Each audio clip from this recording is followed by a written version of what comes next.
Estimados colegas, ingeniera Lina Marciales, buenas tardes, ¿cómo están?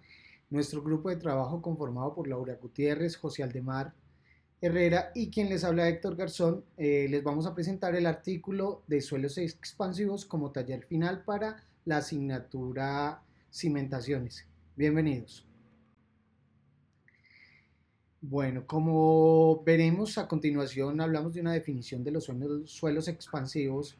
Son aquellos suelos que son susceptibles a cambios volumétricos debido a variaciones en su contenido de agua o de humedad. Estos se originan por suelos arcillosos con presencia de minerales como la nontronita, la beidelita, la saponita, la sauconita y la mormorillonita principalmente. Sin embargo, tenemos otros, digamos, elementos presentes en este tipo de suelos expansivos que son las diatomeas. Las diatomeas, ¿qué son las diatomeas? Las diatomeas son algas fosilizadas. Estos depósitos naturales de suelos que contienen diatomeas o suelos diatomáceos o suelos expansivos se caracterizan por tener propiedades físicas y mecánicas singulares, ya que no siguen las casi invariantes o variables correlacionables geotécnicas entre propiedades índice y los parámetros de deformación y de resistencia. Obviamente estos suelos, que son expansivos y que son muy complejos de manejar, tenemos que, de acuerdo con algunos estudios en suelos diatomáceos naturales y artificiales, las características geométricas de este tipo de suelo, su rugosidad y porosidad de los esqueletos diatomáceos son la causa de que estos suelos presenten altos contenidos o sean como poros de agua y absorban el agua digamos, del medio.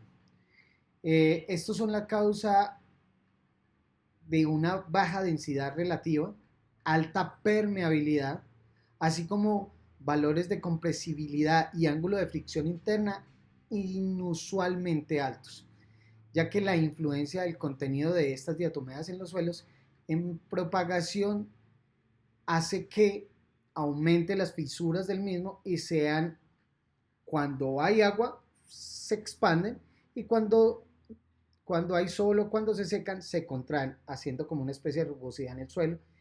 Y esto es terriblemente para las cimentaciones, ya que sube la cimentación, la baja y comenzamos a observar unas fallas estructurales diferenciales. Continuemos.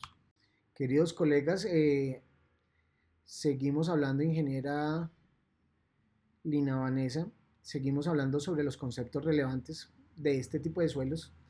Hablamos de que este tipo de suelos generan un gran problema en las cimentaciones, puesto que generan una fuerza de levantamiento cuando hay un exceso de humedad, cuando aumenta la humedad del suelo, pues hay un levantamiento porque pues obviamente el suelo se expande y esto es una expansión, digamos, mecánica del suelo, lo que nos va a generar unos tipos de asentamientos diferenciales excesivos debido a la contracción del mismo material.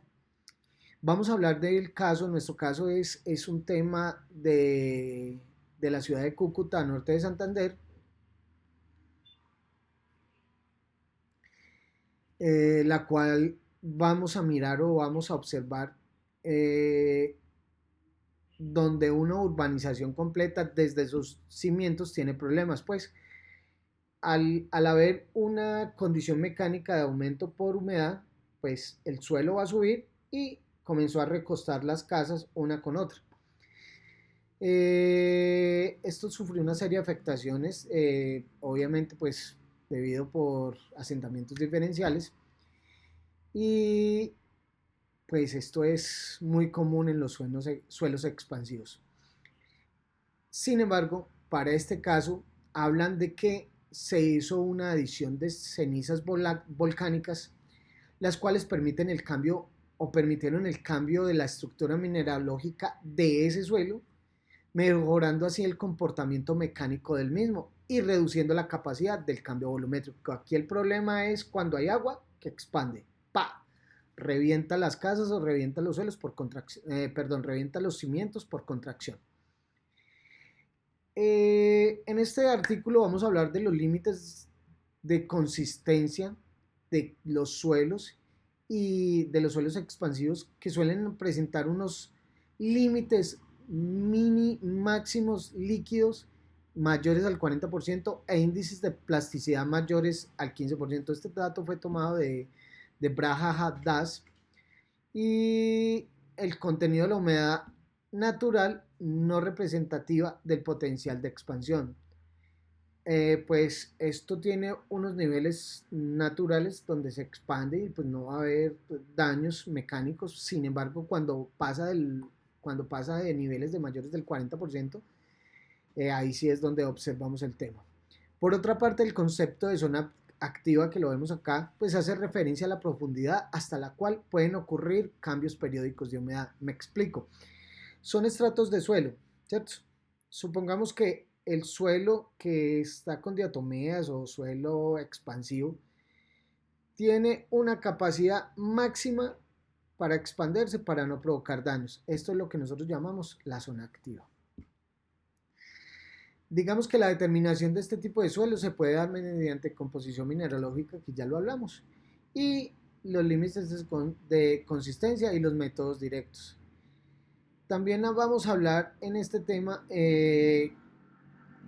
y es bueno tener claro que la expansión libre no es el potencial de expansión. O sea, algo que vamos a ver aquí en esta gráfica, puesto que es una medida más concreta y más completa que nos muestra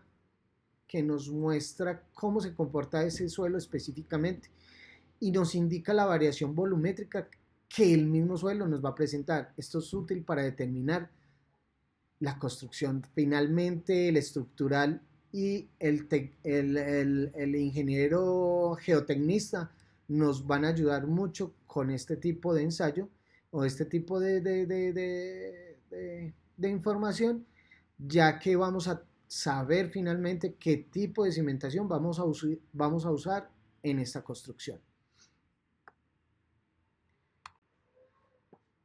Siguiendo los conceptos más relevantes, pues digamos que otro criterio relevante es la presión de expansión, en la cual se define como el esfuerzo máximo para mantener un volumen constante, que el suelo se mantenga, pues obviamente se va a expandir, va a bajar, pero no nos va a provocar daños estructurales a las construcciones y pues esto va a ser el esfuerzo máximo donde, vuelvo e indico, es para mantener el volumen constante del mismo suelo. Esta puede ser hallada mediante una prueba de consolidación convencional, es muy fácil, esta es la que prácticamente el geotecnista hace en los laboratorios, es más, el mismo geotecnista debe tener laboratorios que son muy fáciles de conseguir. A este proceso es similar a la prueba de expansión simple y se observa que en algunas de estas tablas parten de la carta de plasticidad de Casagrande. Ojo, esto está chévere, pero digamos que poco estudiado, sobre todo con las diatomeas.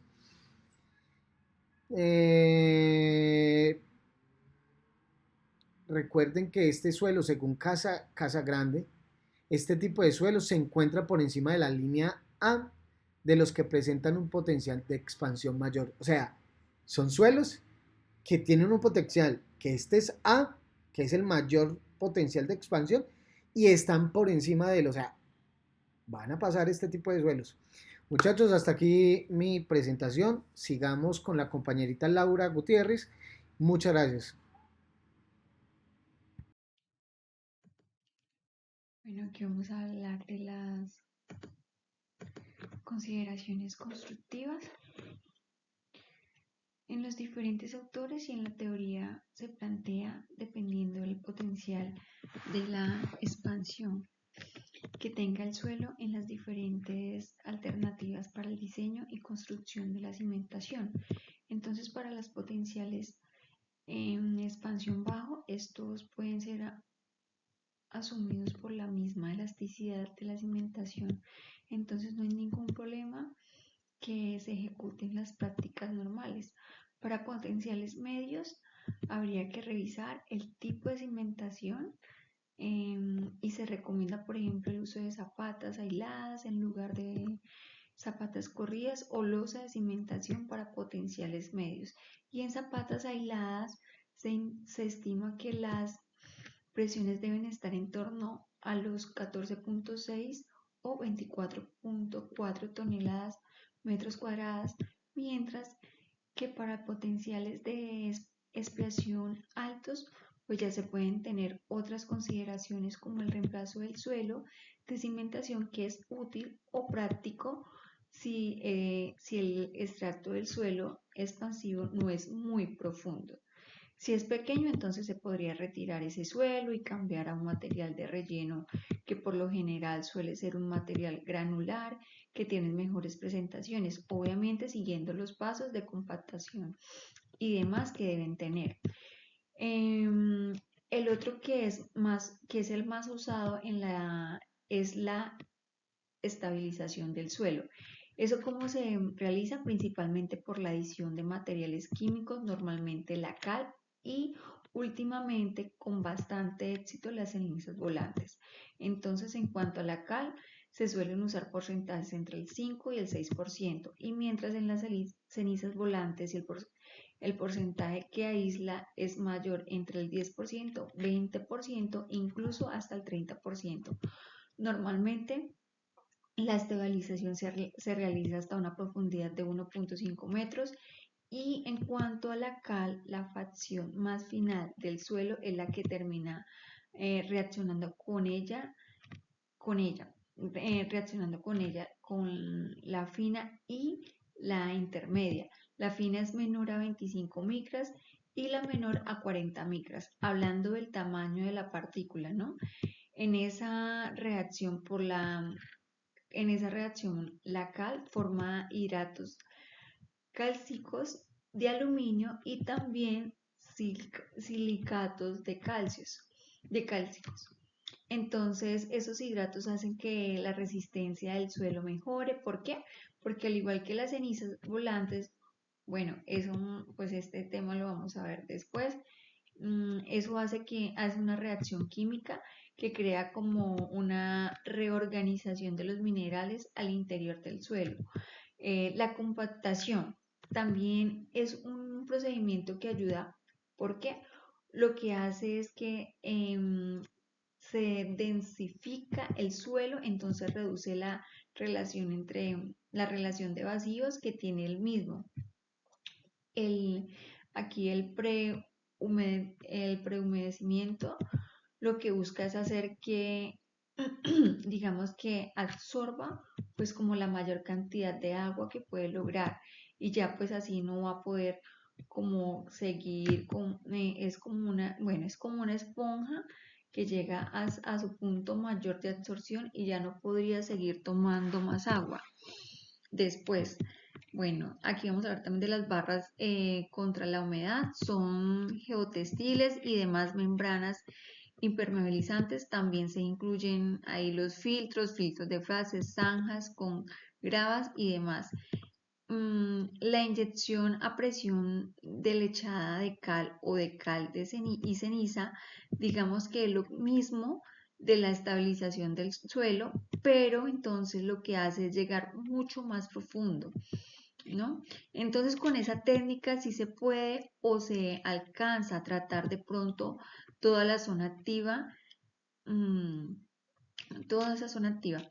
Y aquí la imagen muestra el tipo de cimentación, la imagen que tenemos acá muestra el tipo de cimentación, pues ya sería una cimentación profunda, que es lo que hace mediante pilotes para toda la zona activa, y entonces estará en el suelo, que no es influenciando por esos cambios de humedad, y no va a tener asentamientos tan exagerados que se puedan producir en la zona activa. Ya aquí paso a la siguiente diapositiva. Bueno, aquí vamos a hablar de la resistencia al corte.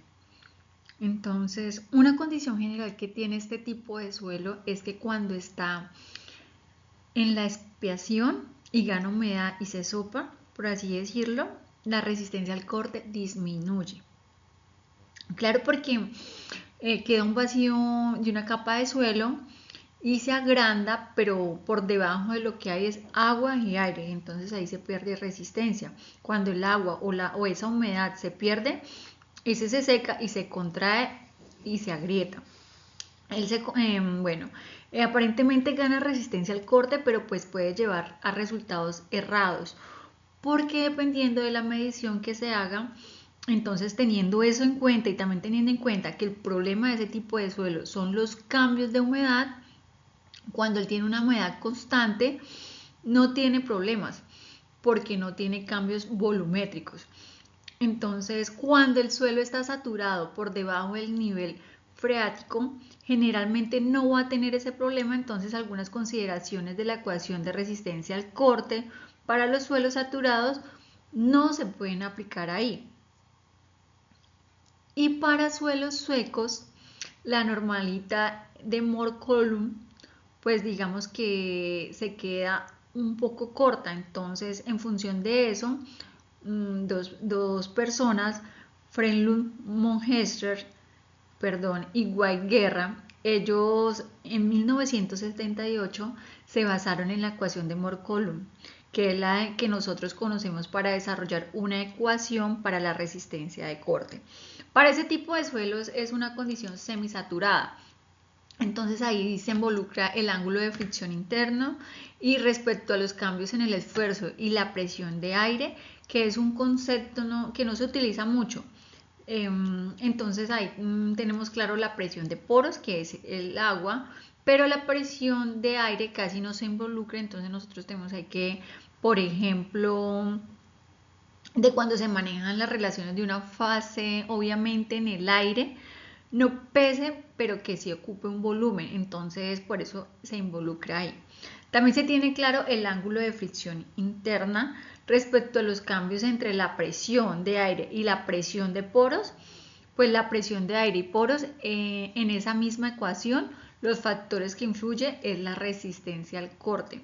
Ahí va a ser igual que los suelos cohesivos generales o normal, que generalmente influye la historia de prueba de vía y consideración si está normalmente consolidado o sobreconsolidado.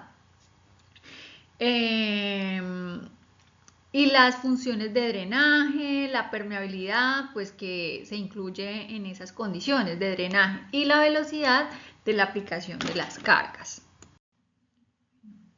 Aquí quiero hablarles del caso de Cúcuta en el norte de Santander, allí donde podemos ver en las imágenes que son casas pequeñas de un solo piso, en cubierta en teja, en una urbanización que se llama Colinas de Vistahermosa. Eso está en el noroeste de la ciudad.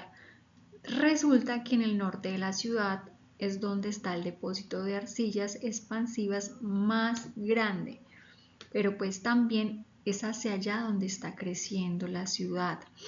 Entonces hicieron como 100 casas y de esa urbanización, y pues claro, todas se ven bastante afectadas porque están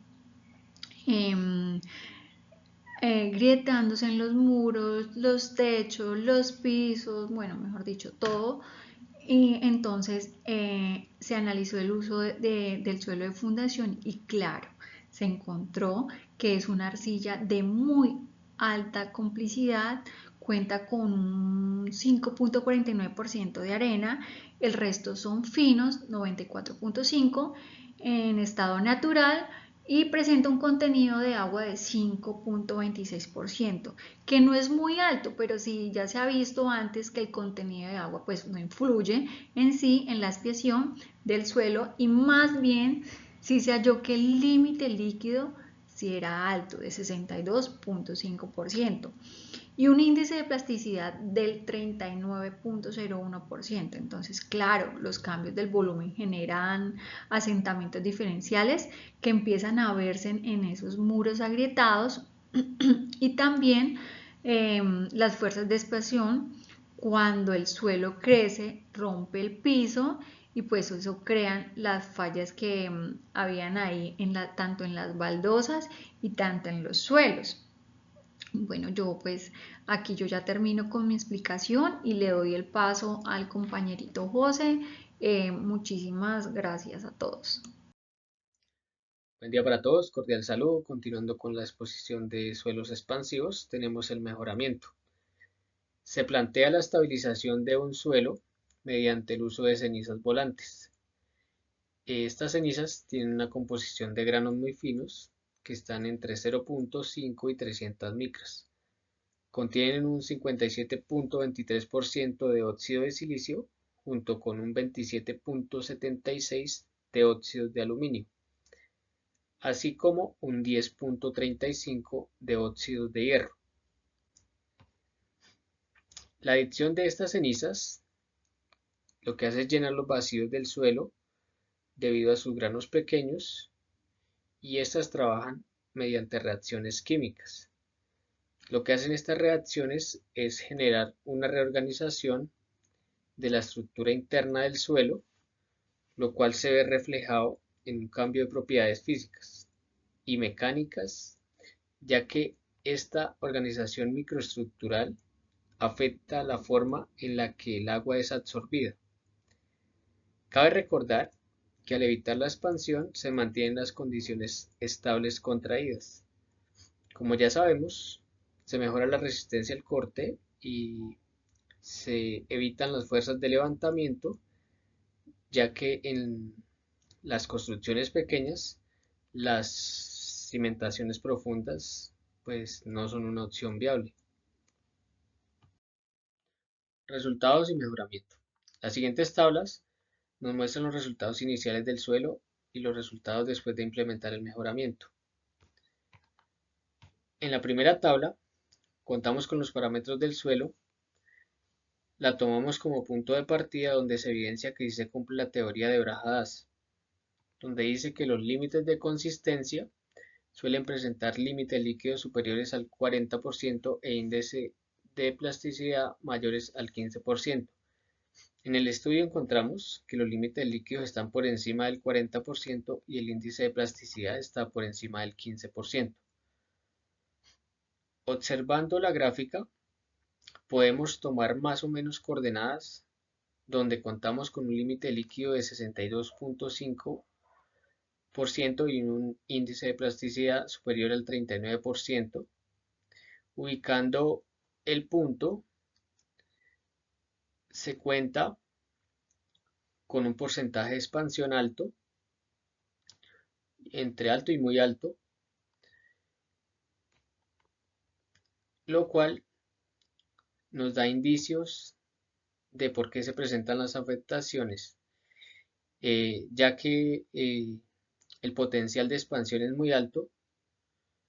Más aparte, el clima de Cúcuta es seco, pero cuando se presentan lluvias cambia el porcentaje de humedad del suelo, lo que puede causar que el suelo se sople. En la segunda tabla, en cada lado derecho, encontramos los diferentes estratos que fueron encontrados, donde se determina que todos son de arcillas expansivas. Para hablar de los suelos, se toman los valores iniciales para proceder a añadir los diferentes porcentajes de mezcla de cenizas, eh, que para este caso son el 20, el 25 y el 30% del volumen. Aquí encontramos, esta es la mezcla normalita, ya aquí con la adición del 20, el 25 y el 30%. Aquí los estratos. Como mejor resultado de estas mezclas encontramos la mezcla del 30% de volumen, que serían el 30% con estos estratos donde se obtuvieron los mejores resultados. Vemos que fue la que más bajó los límites líquidos de los estratos, asimismo los índices de plasticidad. Estos dos parámetros son los más importantes a tener en cuenta en los suelos expansivos. En el estrato A2M1 es la muestra que nos brinda los mejores resultados en cuanto a la adición de cenizas, ya que bajó bastante el límite de plasticidad y pues asimismo eh, en los límites líquidos. Eh, por otra parte, también analizando las desventajas del uso de estas cenizas, tenemos las demoras en la reacción. Esto pasa cuando existen sulfatos y minerales que contienen aluminio. En algunos casos, se puede generar incertidumbre a futuro, ya que se puede retardar el efecto químico del mejoramiento y presentar efectos distintos a largo plazo. Conclusiones. La variación volumétrica de los suelos expansivos se puede ver como un constante cambio en la relación de vacíos, los cuales se llenan con agua en la expansión. De las expresiones de asentamientos por consolidación, sabemos que estos dependen de la variación de la relación de vacíos. Esto explica los altos asentamientos diferenciales que se presentan en este tipo de suelos y el por qué una técnica sencilla como la compactación puede mejorar las prestaciones de este tipo de suelos ante condiciones de carga no muy altas. También se puede concluir que, aunque es comprobable el efecto beneficioso de las cenizas volantes en el mejoramiento de este tipo de suelos, es importante revisar los efectos a tiempos largos. Lo que quiere decir es que debemos tener presente las variaciones y porque muchas veces se pueden presentar efectos que se dan a través del tiempo, entonces hay que tenerlo muy presente. Por otra parte, las tablas y las relaciones a partir de diferentes criterios como los límites de consistencia son útiles para establecer el potencial de expansión. Sin embargo, para tener mayor certeza es fundamental contar con la información de la composición mineralógica. Asimismo, si la estructura es importante, por ende las cargas serán altas y se puede considerar la estabilización de cargas superficiales y optar por cimentaciones profundas, las cuales pasen la zona activa. Asimismo, también podemos concluir que cuando los estratos cuentan con un límite líquido de gran porcentaje, en este caso por encima del 60%, se puede pensar que son arcillas que tienen mayor cantidad de minerales de morillonita, eh, el cual causa que se expanda o se reduzca cuando se presenten cambios. Eso sería todo. Muchísimas gracias por la atención prestada.